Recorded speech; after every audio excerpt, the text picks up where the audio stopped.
తాకట్లో ఉన్న మీ బంగారాన్ని విడిపించి ఆ రోజు ఆన్లైన్ రేటుకి కొంటాం. Sharma gold company. ఒకప్పుడు అదొక పాడుబడిన ఎడారి.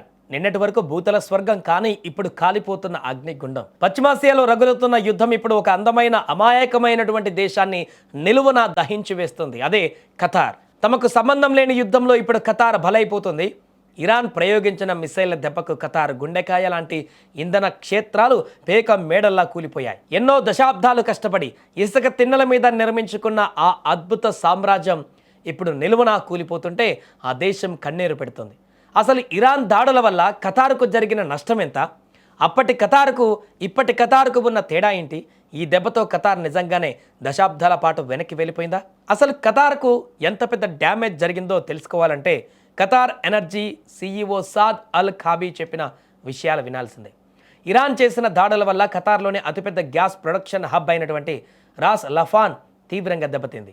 దీంతో పాటుగా ఏకంగా 17% లిక్విఫైడ్ న్యాచురల్ గ్యాస్ ఎగుమతుల సామర్థ్యం ఆవిరైపోయింది.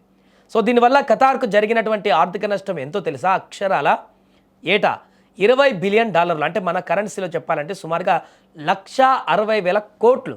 పోని దాన్ని వెంటనే బాగు చేసుకుందాం అనుకుంటే ఆ కేంద్రాల మరమ్మతులకు ఏకంగా 3 నుంచి 5 ఏళ్ల సమయం పడుతుందని స్వయంగా ఆయన ప్రకటించడం ఖతార్లో నెలకొన్నటువంటి పరిస్థితులకు ఇప్పుడు నిదర్శనంగా మారింది. అసలు ఖతార్కు అప్పటికిప్పటికి ఉన్న తేడా తెలిస్తే ఈ నష్టం చూసి ఎవరికైనా బాధ కలుగుతుంది. ఎందుకంటే ఒక 40-45 ఏళ్ల క్రితం ఖతార్ అంటే కేవలం ఒక ఇసుక ఎడారి.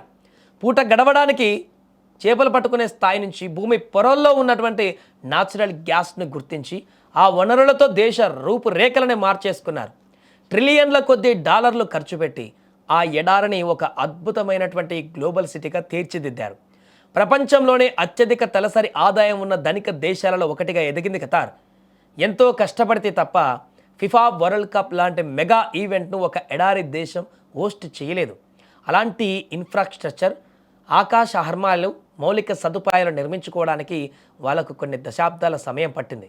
కానీ ఇప్పుడు వాళ్ళ పాలిట కల్ప వృక్షం లాంటి ఆ గ్యాస్ ప్లాంట్ల మీదే దాడులు జరగడం నిజంగా దురదృష్టకరం. అయితే అన్నేళ్ల పాటు కష్టపడి నిర్మించుకున్న సామ్రాజ్యాన్ని ఇరాన్ ఒక్క రోజులో నాశనం చేసింది. అసలు ఇరాన్, అమెరికా, ఇజ్రాయెల్ మధ్య జరిగే వారికి ఖతార్కు ఎలాంటి సంబంధం లేదు. ఖతార్ చేసిన తప్పంతా ఒకటే, ఆ దేశాల సరిహద్దులలో ఉండడమే. ఇరాన్ దాడుల్లో ఖతార్కు ఊహించని ఆస్తి నష్టం వాటిల్లింది. ఈ దాడుల్లో ఖతార్ మళ్ళీ దశాబ్దాల వెనక్కి వెళ్ళినట్టే అయ్యింది.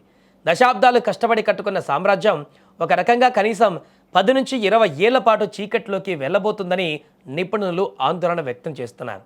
ఏదేమైనా కూడా సంబంధం లేనటువంటి ఒక దేశం అద్భుతంగా ఎదిగి ప్రపంచ ఆర్థిక శక్తిలో భాగస్వామ్యమైనటువంటి ఒక దేశం ఈ యొక్క ఇరాన్, ఇజ్రాయెల్, అమెరికా యుద్ధంలో బలైపోయినటువంటి వాస్తవం ఇప్పుడు మనకు కనిపిస్తుంది.